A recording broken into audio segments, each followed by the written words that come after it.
Памятный обелиск посвящен бойцам из Абхазии, героически погибшим, защищая Крым в годы Великой Отечественной войны 1941-1945 годов. Авторами монумента стали известные абхазские художники Амиран Адлиба и Руслан Габлия. Для них этот проект приобрел особое значение. Нам, с одной стороны, конечно, было и очень ответственно. Это вроде бы история, но недалекая история. Вот со мной был Амиран Адлиба, его дядя, мой дядя, и там погибли.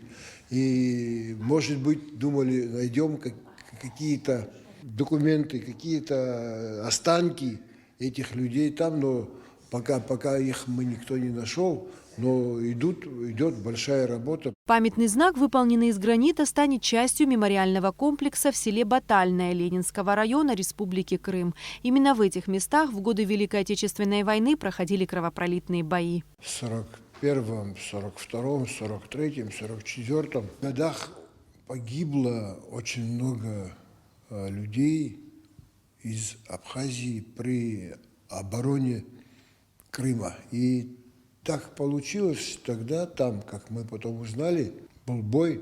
Это все происходило в начале войны. Натиск был настолько сильный из воздуха, из артиллерии, что там же с двух сторон омывается морями. С одной стороны Черное море, с другой стороны Азовское море.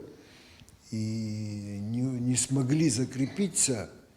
И, как я понял, их просто в эту зимнюю жижу, в снег, в холод втоптали. Даже никто никого не хоронил. Там полк из Абхазии стоял, который целиком никто не выжил. Как рассказали авторы обелиска, проект уже прошел согласование с властями Республики Крым. Монумент практически готов. Он представляет собой гранитный постамент 1,80 м в высоту с бронзовым щитом и надписями на двух языках – абхазском и русском. В центре щита изображен абхазский флаг. Мы приехали, посмотрели. Ну, там, конечно, среда, и это место диктует. Там что попало не поставишь. И нужно вписаться в эту среду, вот в ансамбле в этом. И чтобы все-таки мы отдельное государство. И это чтобы тоже ощущалось, чтобы оно не было ни по размеру, ни по формату, ни по содержанию, чтобы оно не уступало. Памятник ставит Абхазия.